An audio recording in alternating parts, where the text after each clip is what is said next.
Jadi hari ini aku mau rakit keyboard pulsar PCMK TKL dalam keadaan stok dengan switch stok dan stabilizer stok tanpa mod apapun. Walaupun barebone, tapi kita sudah diberikan stabilizer. Di spacebarnya juga sudah diberikan dampener. Keyboard ini menggunakan desain floating case. Di bagian belakang case diberikan peninggi pada sisi kiri dan kanan dengan 2 step ketinggian. Bottom case-nya berwarna smoky black yang semi-transparan, jadi kita bisa melihat bagian bawah PCB. Pada paket pembeliannya, kita diberikan keycap spooler dan switch spooler yang dijadikan satu. Serta kabel Type-C yang menggunakan paracord dan sudah gold plate. Kabel paracord ini lebih fleksibel dibandingkan braided ataupun rubber. Langsung aja kita bongkar keyboardnya.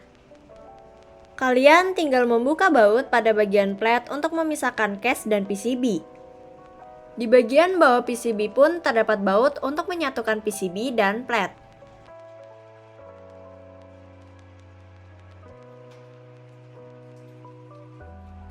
Detail PCB-nya bagus banget, gak seperti PCB pada keyboard lainnya yang polos. Di keyboard pulsar terdapat garis-garis, tulisan QWERTY serta lambang arrow yang bikin PCB-nya makin cakep.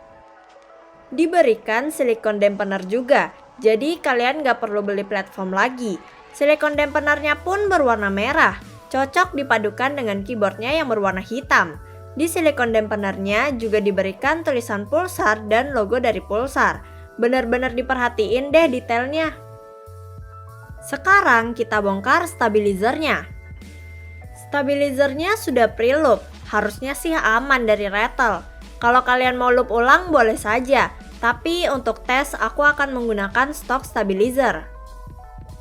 Untuk rakit kali ini aku menggunakan switch Juice Black Ultimate 63,5 gram. Aku memilih switch ini karena warnanya cocok dengan keyboardnya dan udah pre-loop. Switchnya ini stok tanpa aku loop ulang ataupun film.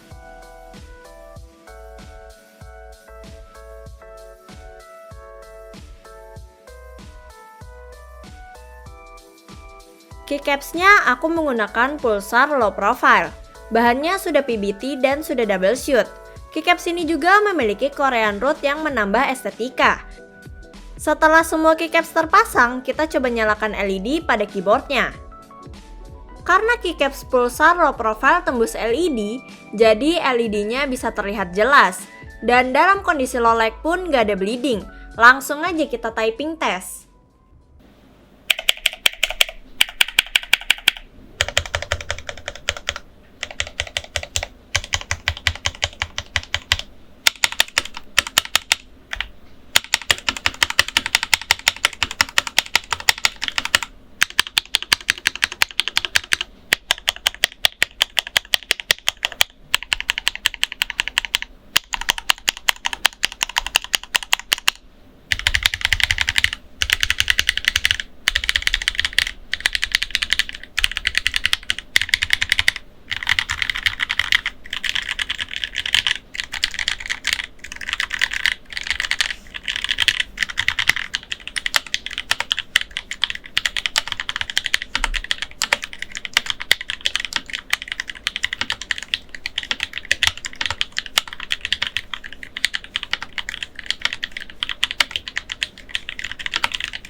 Kesimpulannya, performa out of the box keyboard ini udah oke.